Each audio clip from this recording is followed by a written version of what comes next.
Hey, what's going on, guys? So today we're looking at an awesome CJRB knife. This one is the LAGO, at least I'm calling it that. It's spelled L-A-G-O, so that's my best guess. LAGO, I guess it could be Lego, Lago, I don't know. But anyway, it is awesome. It is a little button lock. I shouldn't say little, it's kind of a medium-sized knife here. But man, does it have the fidget factor. When you have a flipper and a button lock together, it's just fun all day. You flip it open, right? You drop it, you flip it open, you drop it. You can just use the button lock to flip it open and drop it. Pretty cool. And then every now and again, as you saw before, it doesn't close all the way. You go to flip it, it doesn't usually flip out all the way, and that's okay. You just do it again. We have a large slot here though, so if you're not into flipping it all fast out and stuff, you can just very slowly flip that out. But man, this is a very cool looking budget knife. I'm calling it a budget knife. It is about 50 bucks, pretty much across the board. Actually, Amazon is like, I don't know, $2 or $3 more, depending on which color you get and stuff. There is a few different variants on it, but this is something that's carried by most of the major dealers, like BladeHQ, and Knife Center, things like that. So yeah, I definitely been digging it. Probably my new favorite from CJRB, which again is a subsidiary company from Artisan Cutlery. So if you're familiar with Artisan, which has a proprietary steel, which this has. It's an AR RPM 9. And I do believe I have a video of a different Artisan cutlery knife explaining that steel a little bit better. If you want to do a search, just type in CUTLERYLOVER AR-RPM 9. And that should get you there, hopefully. But anyway, so some specs on this guy. Closed here, it is 4.5 inches. We have a G10. Obviously, as I mentioned, it's a button lock, stainless steel lines. The blade is 3.4 inches. It is a flat ground, modified drop point, I would call it. Satin finish. This is available in a bunch of different colors. And I'll go over that in just a second here. Overall length is 8 inches. According to my ruler, just shy. And then the weight is 4.4 ounces. This is running on a bearing system, which makes it super smooth to both open and close, which is very fun. So yeah, as far as color combinations on this guy, this one specifically is obviously the satin blade with the black handle. This model number is J1926-BK, but there's also a satin blade with a red handle, satin blade with a tan handle, black blade with a black handle, black blade with a red handle. They all have this red pivot color. All right, so I do like that. It's a nice little touch. It's on both sides, a little pop of color, regardless of whatever handle scale you get. All right, pocket clip is awesome on this one. It's, you know, kind of semi deep conceal. It's set up like a deep conceal, how it, you know, rotates over itself or folds over. But you do see a little bit of that knife in the pocket, but it held very nicely. These are textured G10 handle scales, but they're not super aggressive at all. No issues at all with, you know, getting this in and out of the pocket. It is set up, of course, for right side tip up carry, but you can swap it here. It is drilled and tapped for left side tip up carry.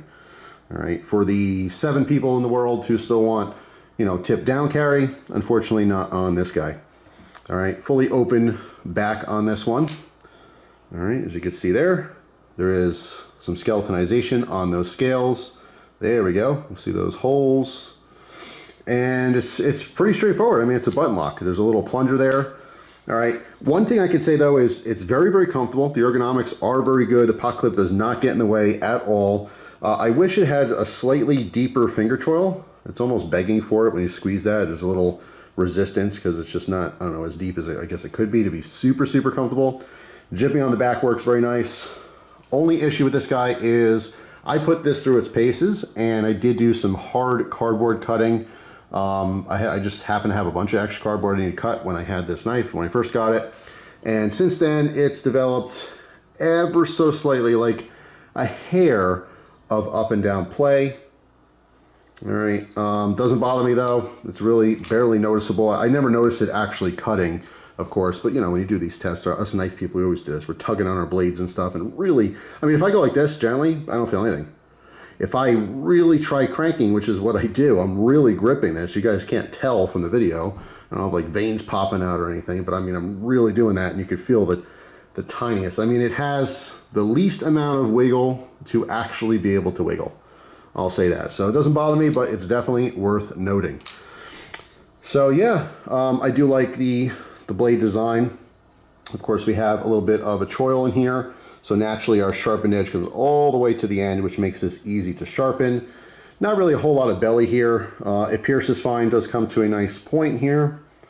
But I mean, overall, like I said, for 50 bucks, I really like it for the price point. You throw 75, 80, 100 on this, I'm like, there's a lot of options out there for the $50 price range. I mean, it's cool looking. Like I said, it's comfortable enough, to me anyway, and it does have the fidget factor. The button lock is very nice, right? And of course, that flipper. Just a cool little combo. This is one of those ones where, you know, you're sitting at the desk and you're just constantly doing this. Constantly swinging it open and closed, you know, or drop closing it, where you know, hit that, depress the lock, and just let it just kind of drop down. You have to time it so it doesn't bounce back.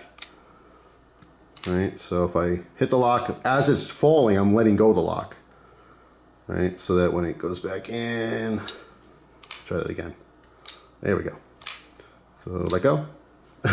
So as I let go and it comes in, it stays in with the detent. All right, enough of a detent on this guy to make the flipper work very nicely. All right, see it sucks in at the end there. That obviously gives us the pressure built up as we're pushing down.